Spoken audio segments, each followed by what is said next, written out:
Hello everyone, this is Vincenzo and welcome to a new video. Today I want to show you one of the last bullet games I've played here on chess.com. It was a very nice game, not because of the game itself, but because I got two brilliant moves back to back, that is two consecutive moves that were brilliancies, and I think I had never got this before.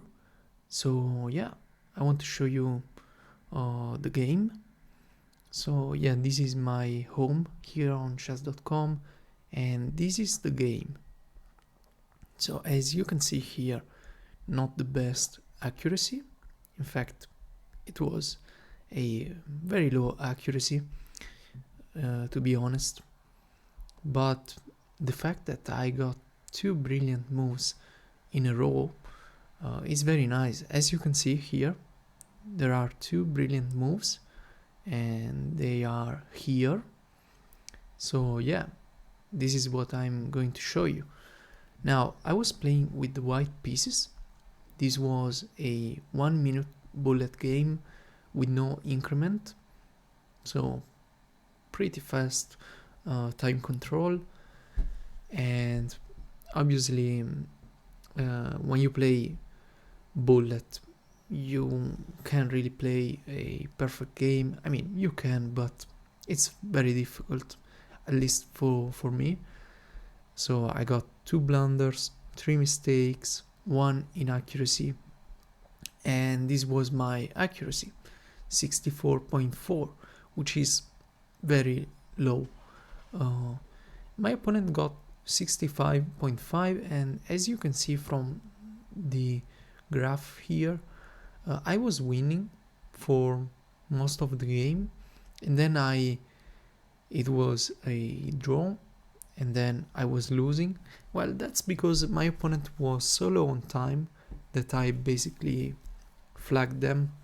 So yeah, I was playing like random moves because I'm kinda slow in bullet, so I'm not very good when I have got a little time left on the clock.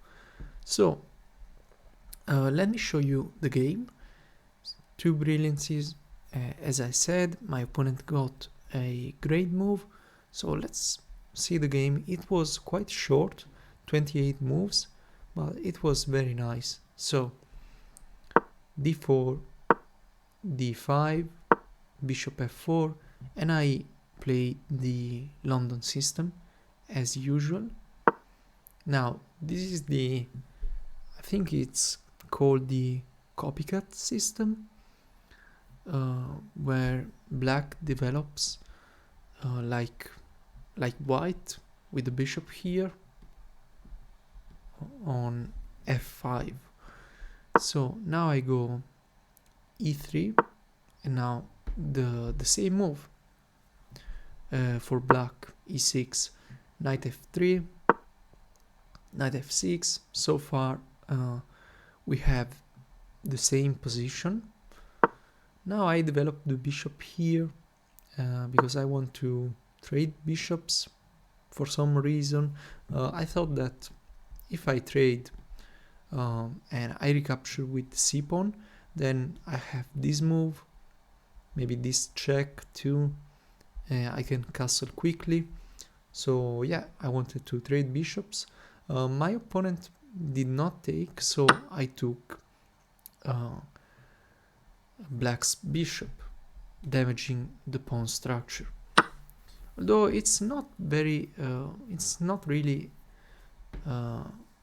damage to the structure, because actually the engine likes this pawn structure sometimes, even for white. So here my opponent, instead of recapturing, decided to capture my bishop here.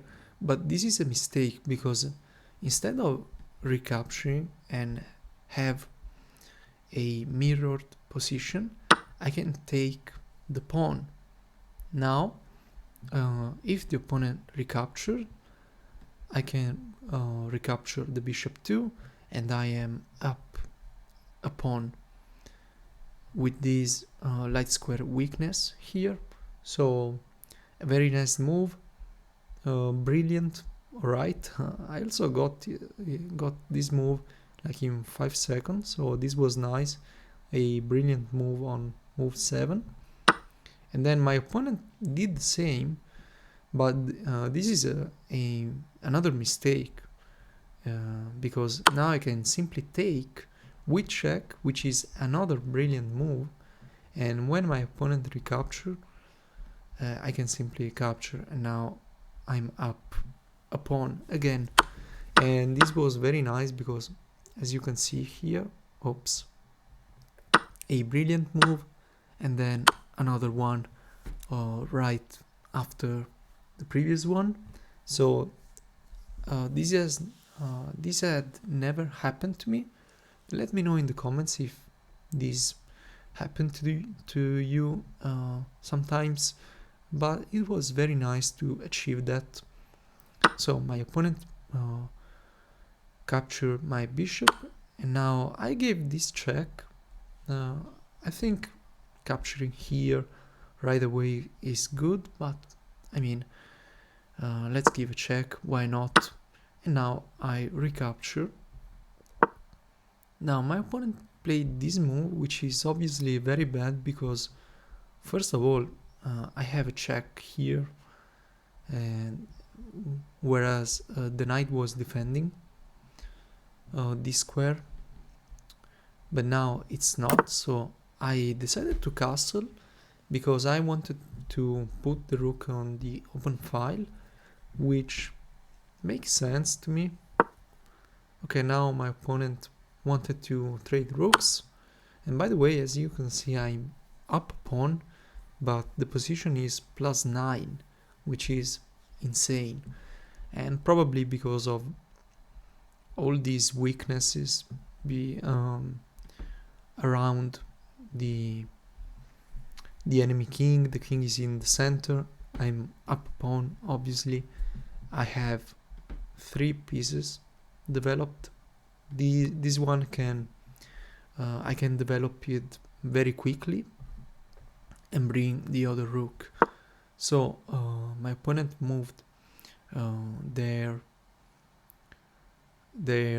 king. Now I took here. Well, it is bullet. I thought this was a good move. In fact, the position is still 4 plus 4.5, but the engine here is suggesting this with some ideas here. Also, this move maybe was not a bad move, bringing the rook here and winning the exchange. So let's see if, well, inaccuracy, but I mean +7 is not too bad. So yeah, I took the pawn. Now my opponent traded the rooks here.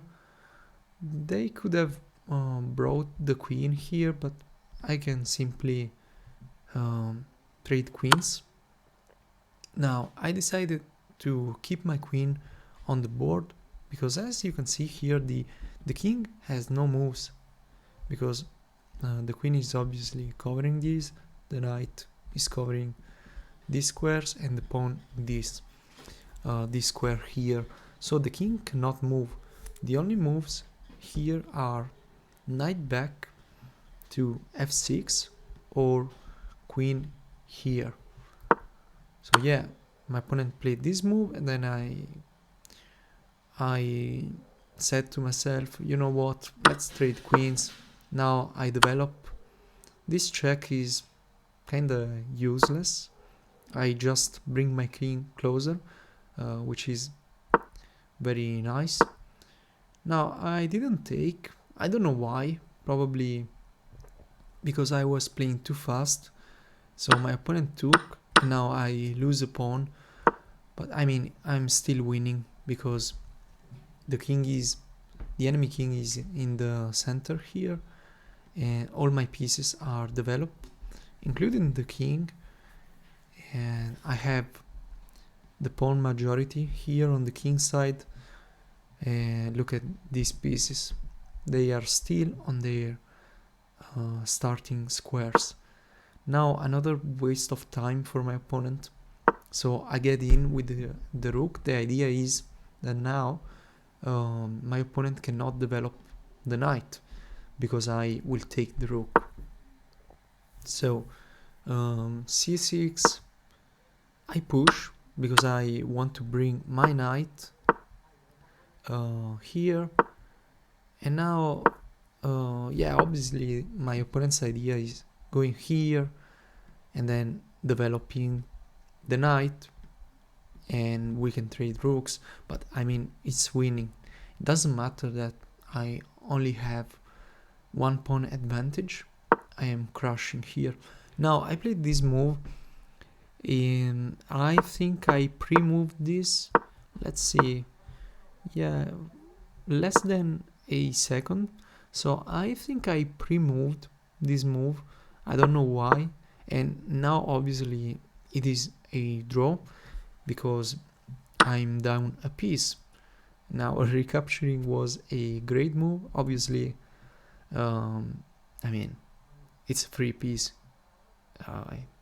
It doesn't take Magnus Carlsen to recapture a free piece.